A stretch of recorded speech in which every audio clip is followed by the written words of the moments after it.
नमस्कार, मैं हूं आपके साथ बुलबुल भारद्वाज और आप देख रहे हैं आरए न्यूज।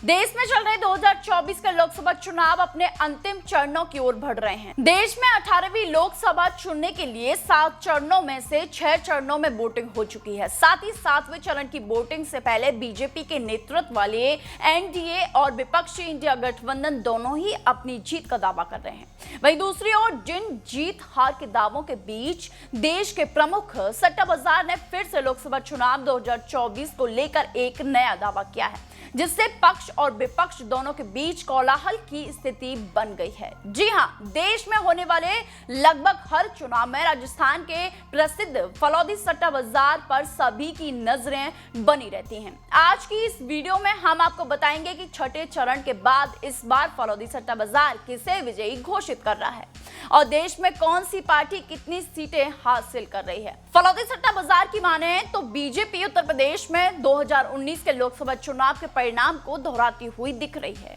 2019 के लोकसभा चुनाव में बीजेपी को यूपी में कुल 80 में से 64 संसदीय सीटें पर प्रचंड जीत मिली थी। फलौदी सट्टा बाजार के अनुसार इस बार बीजेपी को उत्तर प्रदेश में 60 से 65 सीटें मिलने की उम्मीद है। वहीं दूसरी ओर फलौदी सट्टा बाजार की माने तो यूपी में एक बार फिर Samajwadi party, Congress, all India गठबंधन और उत्तर प्रदेश में 15 से 20 सीटें मिलने की उम्मीद है।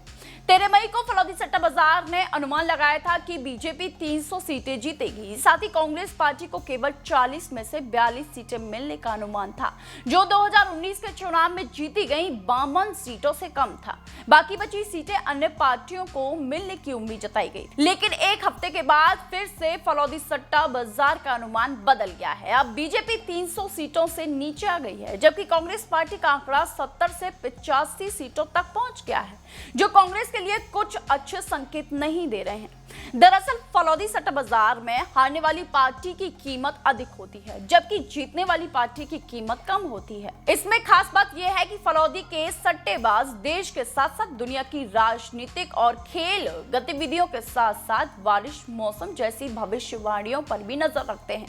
अब बस एक चरण देश में बचा है और फलौदी का बाजार भी पूरे जोश में 1 जून की तारीख पर टिकटिकी लगाए हुए हैं, क्योंकि 1 तारीख को ही देश में चुनावों का आखिरी यानी 7वां चरण के लिए मतदान होगा और 4 तारीख को दूध का दूध और पानी का पानी हो जाएगा, क्योंकि उस दिन रिजल्ट जो आना है। ऐसी तमाम लोकसभा चुनाव से जुड़ी खबरों के लिए देखते रहिए सिर्फ और सिर्फ आरए न्यूज।